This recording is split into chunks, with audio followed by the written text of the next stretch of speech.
Let's imagine a flock that's a mile wide and 200 miles long. And the front birds are coming down to glean from the field, and the next in front. And imagining being ahead of this crashing wave of biology working its way up the center of the continent. There were hundreds of millions, billions of these birds. That may have been the largest avian species that ever lived. And we lost it from billions to none in a matter of a few decades. It was us. We're the ones who made that happen. Unlike the extinction of most species, the passenger pigeon's death was pretty well marked. There was an individual with a name that was called Martha. It was September 1st, 1914. This abundant bird ceased to exist. Let's remember what we once had and use that as a way to think about today and to think about tomorrow.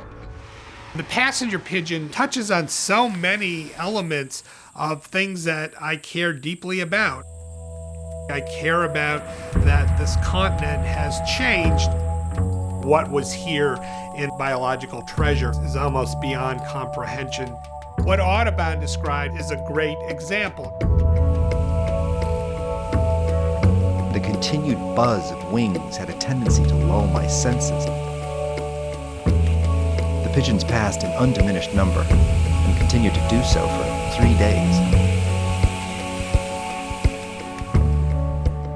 The average person today wants to not only know the story and tug on the heartstrings a little bit, but what can I do? How can I get involved, and how does it apply to me? As a cautionary tale to the proposition, no matter how common something is, if we're not careful with it, we can lose it. And we really wanted to say, hey, look, what can we do to bring to life the story of the passenger pigeon and get kids to be more aware of the history of what happened back in the late 1800s, but also what's going on today, and make those connections from yesterday to today and moving forward. Why preserve nature and animals and plants? Well, we and nature are sort of one. We work together, and if there's no nature, there's no us. I'm particularly interested in shark populations. Sharks are declining because we're hunting them faster than they can reproduce, particularly since the shark fin trade has gained global reach. 2014 marks a centenary, 100 years after Martha died. The driving force is now humanity, changing the forces of nature. And one of the consequences of the way that we are driving everything on the planet is that we are driving so many of the other species, our fellow inhabitants of spaceship Earth, we're driving them to extinction. We're doing the same thing to our children and grandchildren and their grandchildren that our ancestors did to us.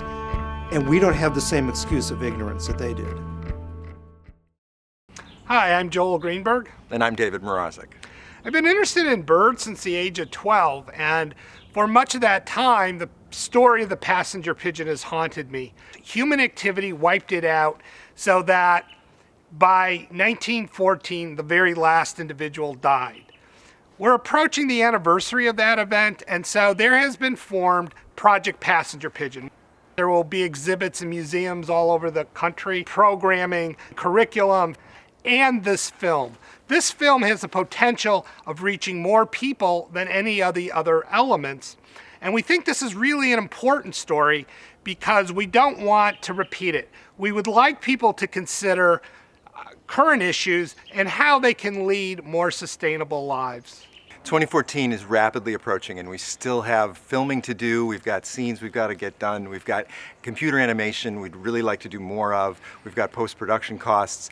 Anything that you can give, we really appreciate. Be a part of Project Passenger Pigeon. Be a part of the commemoration in 2014. We think this is a really important project. Thanks very much.